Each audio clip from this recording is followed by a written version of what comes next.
Primer libro de los Reyes, capítulo 1. El rey David era ya tan anciano y tan entrado en años que, por más que lo abrigaban, no conseguía entrar en calor. Por eso sus servidores le dijeron: busquemos a una joven soltera para que atienda a su majestad y lo cuide, y se acueste a su lado para darle calor. Así que fueron por todo Israel en busca de una muchacha hermosa, y encontraron a una sunamita llamada Abisag, y se la llevaron al rey. La muchacha era realmente muy hermosa, y se dedicó a cuidar y a servir al rey, aunque el rey nunca tuvo relaciones sexuales con ella. Adonías, cuya madre fue Hagit, ambicionaba ser rey, y por lo tanto se levantó en armas. Consiguió carros de combate, caballos y 50 guardias de escolta. Adonías era más joven que Absalón y muy bien parecido. Como David su padre nunca lo había contrariado ni le había pedido cuentas de lo que hacía, Adonías se confabuló con Joab, hijo de Sarbia, y con el sacerdote Abiatar, y éstos le dieron su apoyo. Quienes no lo apoyaron fueron el sacerdote Sadoc, Benaías, hijo de Joyadá, el profeta Natán, Simí y Regí, y la guardia personal de David. Cerca de Enrogel, junto a la peña de Sohelet, Adonías ofreció un sacrificio de ovejas, bueyes y terneros engordados. Invitó a todos sus hermanos, los hijos del rey, y a todos los funcionarios reales de Judá, pero no invitó al profeta Natán, ni a Benaías, ni a la guardia real, ni a su hermano Salomón. Por eso Natán le preguntó a Betsabé, la madre de Salomón: ¿ya sabes que Adonías, el hijo de Hagit, se ha proclamado rey a espaldas de nuestro señor David? Pues si quieres salvar tu vida y la de tu hijo Salomón, déjame darte un consejo. Ve a presentarte ante el rey David y dile: ¿acaso no le había jurado su majestad a esta servidora suya que mi hijo Salomón lo sucedería en el trono? ¿Cómo es que ahora el rey es Adonías? Mientras tú estés allí, hablando con el rey, yo entraré para confirmar tus palabras. Betsabé se dirigió entonces a la habitación del rey. Como éste ya era muy anciano, lo atendía a Abisag la sunamita.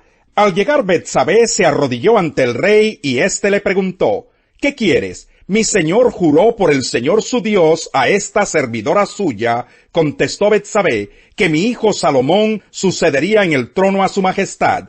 Pero ahora resulta que Adonías se ha proclamado rey a espaldas de su majestad. Ha sacrificado una gran cantidad de toros, terneros engordados y ovejas, y ha invitado a todos los hijos del rey, al sacerdote Abiatar y a Joab, general del ejército. Sin embargo, no invitó a Salomón, que es un fiel servidor de su majestad.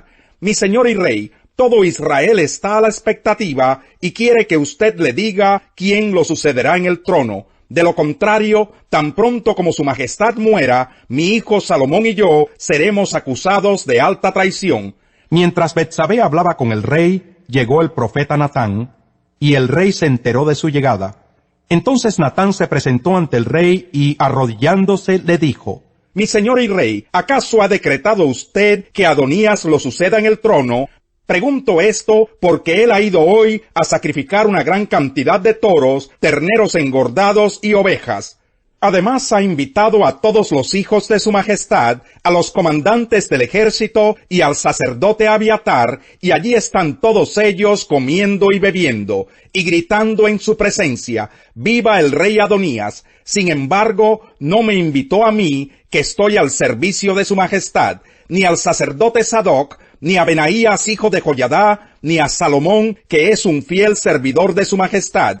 ¿Será posible que mi señor y rey haya hecho esto sin dignarse comunicarles a sus servidores quién lo sucederá en el trono? Al oír esto, el rey David ordenó: llamen a Betsabé. Ella entró y se quedó de pie ante el rey. Entonces el rey le hizo este juramento: tan cierto como que vive el Señor, que me ha librado de toda angustia, te aseguro que hoy cumpliré lo que te juré por el Señor, el Dios de Israel. Yo te prometí que tu hijo Salomón me sucederá en el trono y reinará en mi lugar. Betsabé se inclinó ante el rey y, postrándose rostro en tierra, exclamó: que viva para siempre mi señor el rey David. David ordenó: llamen al sacerdote Sadoc, al profeta Natán y a Benaías, hijo de Joyadá. Cuando los tres se presentaron ante el rey, éste les dijo: tomen con ustedes a los funcionarios de la corte, monten a mi hijo Salomón en mi propia mula y llévenlo a Gihón, para que el sacerdote Sadoc y el profeta Natán lo unjan como rey de Israel. Toquen luego la trompeta y griten: ¡viva el rey Salomón! Después de eso regresen con él, para que ocupe el trono en mi lugar y me suceda como rey, pues he dispuesto que sea él quien gobierne a Israel y a Judá. Que así sea, le respondió Benaías, hijo de Joiadá, que así lo confirme el Señor, Dios de su majestad, que así como el Señor estuvo con su majestad, esté también con Salomón, y que engrandezca su trono aún más que el trono de mi señor el rey David.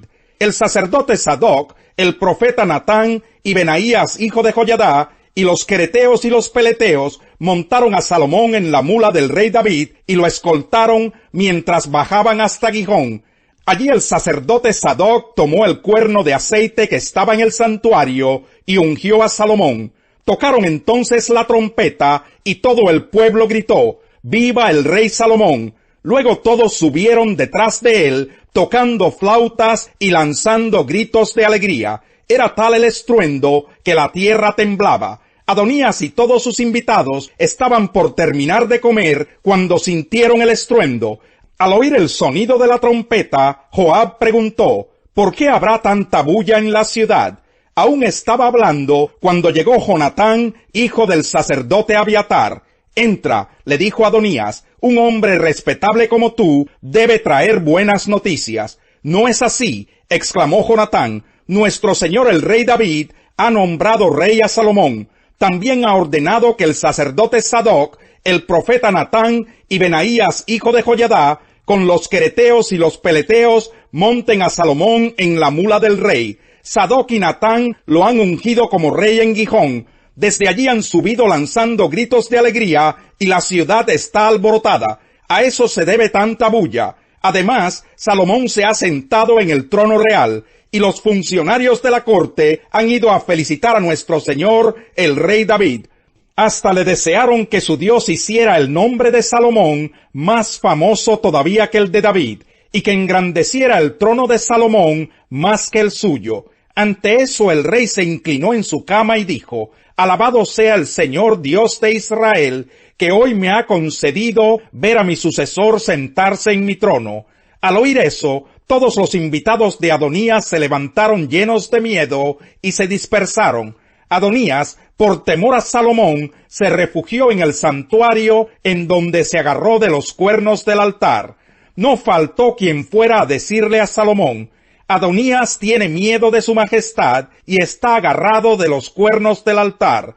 Ha dicho: quiero que hoy mismo jure el rey Salomón que no condenará a muerte a este servidor suyo.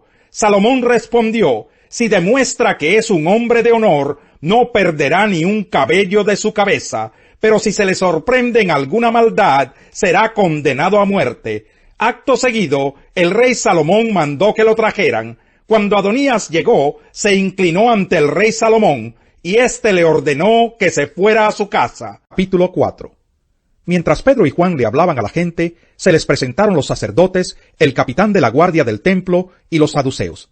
Estaban muy disgustados porque los apóstoles enseñaban a la gente y proclamaban la resurrección, que se había hecho evidente en el caso de Jesús. Prendieron a Pedro y a Juan, y como ya anochecía, los metieron en la cárcel hasta el día siguiente.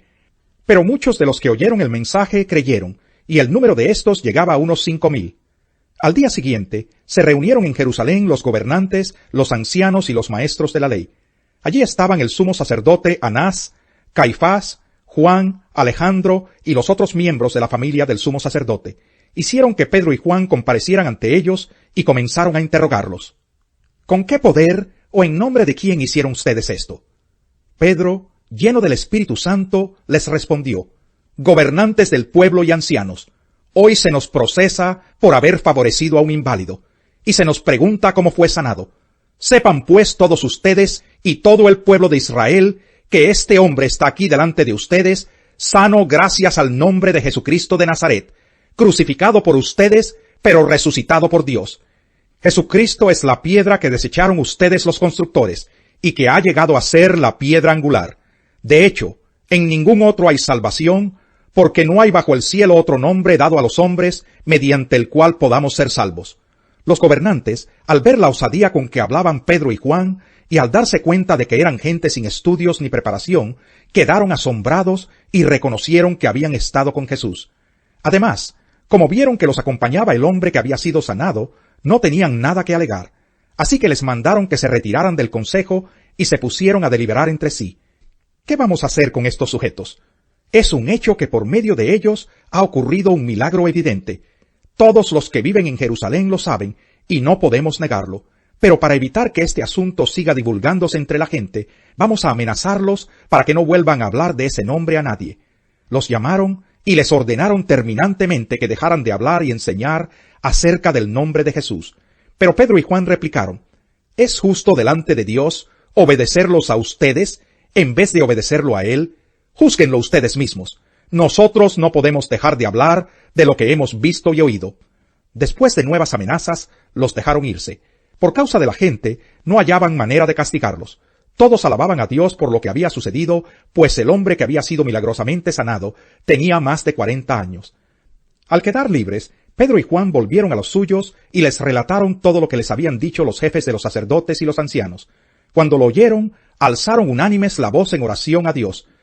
Soberano Señor, Creador del cielo y de la tierra, del mar y de todo lo que hay en ellos, tú, por medio del Espíritu Santo, dijiste en labios de nuestro padre David, tu siervo: ¿Por qué se sublevan las naciones, y en vano conspiran los pueblos? Los reyes de la tierra se rebelan, y los gobernantes se confabulan contra el Señor, y contra su ungido. En efecto, en esta ciudad se reunieron Herodes y Poncio Pilato, con los gentiles y con el pueblo de Israel, contra tu santo siervo Jesús, a quien ungiste, para hacer lo que de antemano tu poder y tu voluntad habían determinado que sucediera. Ahora, Señor, toma en cuenta sus amenazas y concede a tus siervos el proclamar tu palabra sin temor alguno. Por eso, extiende tu mano para sanar y hacer señales y prodigios mediante el nombre de tu santo siervo Jesús. Después de haber orado, tembló el lugar en que estaban reunidos. Todos fueron llenos del Espíritu Santo y proclamaban la palabra de Dios sin temor alguno. Todos los creyentes eran de un solo sentir y pensar. Nadie consideraba suya ninguna de sus posesiones, sino que las compartían. Los apóstoles, a su vez, con gran poder, seguían dando testimonio de la resurrección del Señor Jesús. La gracia de Dios se derramaba abundantemente sobre todos ellos, pues no había ningún necesitado en la comunidad. Quienes poseían casas o terrenos los vendían, llevaban el dinero de las ventas y lo entregaban a los apóstoles, para que se distribuyera a cada uno según su necesidad. José, un levita natural de Chipre, a quien los apóstoles llamaban Bernabé, que significa consolador, vendió un terreno que poseía, llevó el dinero y lo puso a disposición de los apóstoles. Salmo 124. Si el Señor no hubiera estado de nuestra parte, que lo repita ahora Israel, si el Señor no hubiera estado de nuestra parte, cuando todo el mundo se levantó contra nosotros, nos habrían tragado vivos al encenderse su furor contra nosotros, nos habrían inundado las aguas, el torrente nos habría arrastrado, nos habrían arrastrado las aguas turbulentas. Bendito sea el Señor, que no dejó que nos despedazaran con sus dientes. Como las aves, hemos escapado de la trampa del cazador. La trampa se rompió y nosotros escapamos. Nuestra ayuda está en el nombre del Señor, Creador del cielo y de la tierra. Panal de miel son las palabras amables, endulzan la vida y dan salud al cuerpo.